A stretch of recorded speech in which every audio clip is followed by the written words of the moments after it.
জাহান্নামে তার আগুনের পাওয়ার হে নিজে সহ্য করতে পারে না, না পারিয়া আল্লাহ পাক পরওয়ারদিগার আলম রে ডাকিয়া হয়, ওগো আল্লাহ,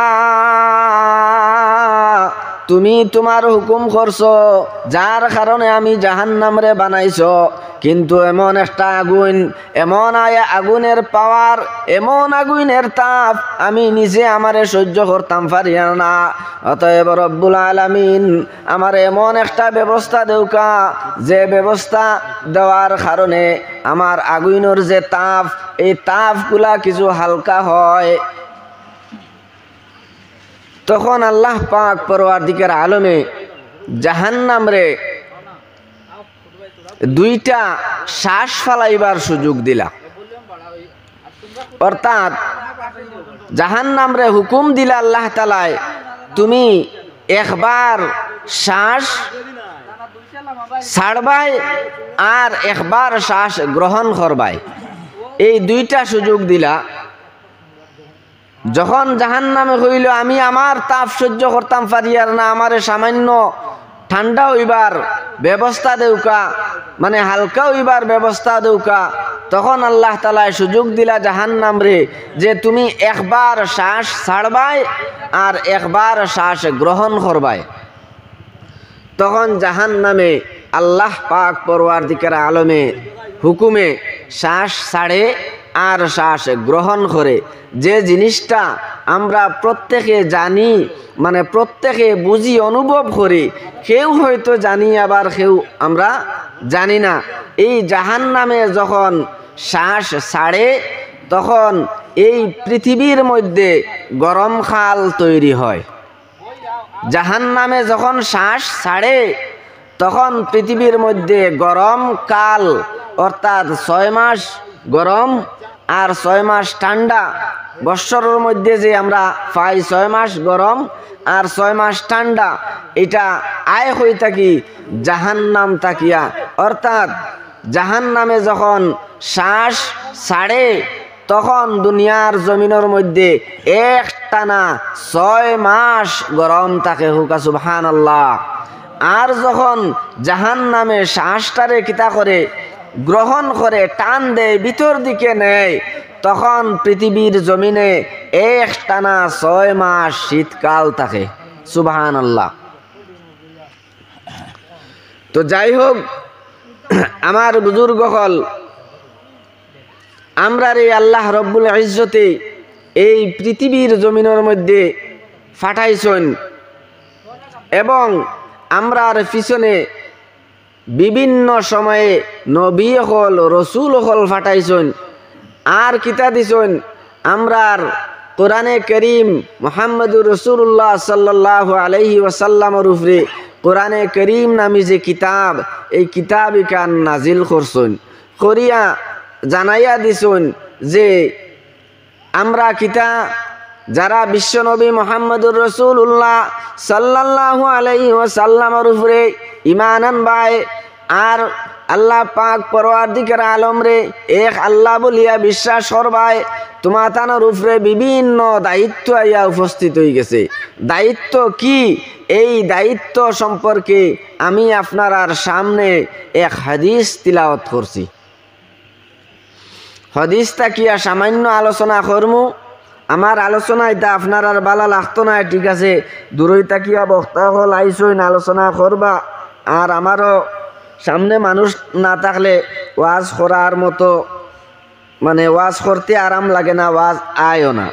তো যাই হোক, যেহেতু হদিস গুণ পড়ছি, ওগুন তোর উপরে সামান্য কিছু আলোচনা করতাম চাই। আর প্রথম হদিস যেটা আমি পড়ছি, এই হদিস হইয়া থাকলো বুখারী শরীফের হদিস এবং মুসলিম শরীফের মধ্যে এই হদিস আছে। হদিস হইয়া থাকলো বুনিয়াল ইসলাম আলা খামসিন। আমরা প্রত্যেকে সবাহি মক্তবর মধ্যে পড়ছি ইসলামের বুনিয়াদ, ইসলামের বুনিয়াদ 5টা বস্তুর উপরে। এই 5টা বস্তু কিতা? শাহাদাতি আল্লাহ ইলাহা ইল্লাল্লাহ 1 নম্বর, আমরা এই কথার সাক্ষী দিলাম যে এক আল্লাহ ছাড়া আর কোনো মাবুদ নাই, ইবাদতের লায়েক আর কেউ নাই, একমাত্র আল্লাহ। এরপরে আমরা কইলাম কিতা, ওয়া আন্না মুহাম্মাদার রাসূলুল্লাহ। আর এই কথারও সাক্ষী আমরা দিলাম যে মুহাম্মাদুর রাসূলুল্লাহ সাল্লাল্লাহু আলাইহি ওয়াসাল্লাম আল্লাহ পাক পরওয়ারদিগার আলমের রসুল। এই কথার আমরা সাক্ষী দিলাম। অর্থাৎ আমরা পাইলাম কিতা, আমরা পয়লা নম্বর একজন আল্লাহরে বিশ্বাস করলাম, আর মুহাম্মাদুর রাসূলুল্লাহ সাল্লাল্লাহু আলাইহি ওয়াসাল্লাম আল্লাহর রসুল, এই কথা আমরা বিশ্বাস করলাম। এই দুইটা জিনিস যখন আমরা মানিয়া লইলাম, বিশ্বাস করলাম, বিশ্বাস করার পরে ধারাবাহিক আয়াত আখরে আমরার উপরে আরো বিভিন্ন জিনিস। আর এরপরে কিতার ওয়া ইকামাস সালাহ, আমি যখন ঈমান আনলাম আল্লাহর উপরে, আমি যখন ঈমান আনলাম রসুলের উপরে, এরপরে আমার উপরে আরেকটা হুকুম আইয়া পড়ে, ওয়া ইকামাস সালাহ, আমি কিতা করতে লাগবো, নামাজ আদায় করতে লাগবো।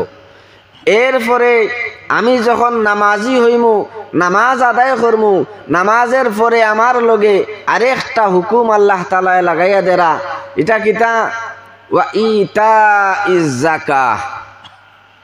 এরপরে আমি কিতা করতে লাগবো, আমি যদি মুমিন হইয়া থাকি, আমি যদি মুসলমান হইয়া থাকি, তাহলে আমি নামাজ পড়তে লাগবো। আর নামাজ যদি আমি পড়িয়া থাকি, তাহলে আমি যাকাত আদায় করতে লাগবো। এরপরে করা ওয়া হাজ্জু, আর আমি যদি মালদার সম্পদশালী হইয়া থাকি, তাহলে আমি হজ করতে লাগবো।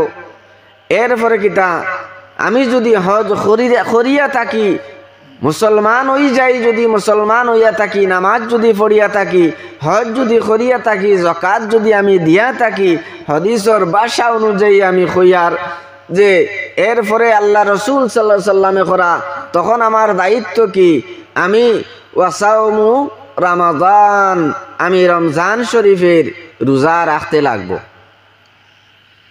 এই হাদিস দ্বারা আল্লাহ পাক পরওয়ারদিগার আলমে তান হুকুমগুলা আমরার উপরে মানে আমরার সামনে তুলিয়া ধরছেন। নবীজির কথা, এটা আল্লাহর কথা নাই, নবীজিয়ে করা যে কিতা, ওয়া ইকামাস সালাহ, তুমি যখন নামাজ আদায় করবাই, এরপরে কিতা করা লাগবো, তুমি ওয়া ইতাইজ যাকাত, তুমি যাকাত দেওয়া লাগবো। যাকাত যদি তুমি দেওয়ার হইয়া থাকো, তুমি যদি ইমান ওয়ালা হইয়া থাকো, এরপরে তুমি কিতা করা লাগবো, হজ করতে লাগবো। আর হজ খড্ড হইয়া যদি তুমি থাকো, তাহলে তুমি রমজান শরীফের রোজা রাখতে লাগবো। আমি আগেও কইছি, এই যে হাদিস যেটা, এই হাদিস আমরারে সবাহি মক্তবর মেসাবে পড়াইছুন। তো আমরারে পড়াইছুন পয়লা কলিমা, 2 নম্বর নমাজ, 3 নম্বর রোজা, 4 নম্বর যাকাত, আর 5 নম্বর হজ। তো এই হাদিসের যে সিরিয়াল, এই সিরিয়াল অনুযায়ী হিটা আর না, কিন্তু হাদিসের মাহফুম আর হৌ যে মানে আমরা সবাই বক্তব্য পড়ছি ইসলামের বুনিয়াদ 5টা, এই হাদিসের মাধ্যমে বুনিয়াদ ইসলাম যে 5টা বিষয়, এটা আমরার উপরে আল্লাহ তাআলায় ফরজ করিয়া দিছেন। অতএব সর্বপ্রথম আমি ইমানদার হইতে লাগবো। আমি সর্বপ্রথম ইমানদার হইতে লাগবো। এখন আমি ইমানদার কিভাবে হইতাম? ইমানদার হওয়ার লাগিয়া আল্লাহ তাআলায় বিভিন্ন শর্ত, বিভিন্ন পন্থা আমরার সামনে বিশ্বনবী মুহাম্মদুর রাসূলুল্লাহ সাল্লাল্লাহু আলাইহি ওয়াসাল্লামের মাধ্যমে তুলিয়া ধরছেন।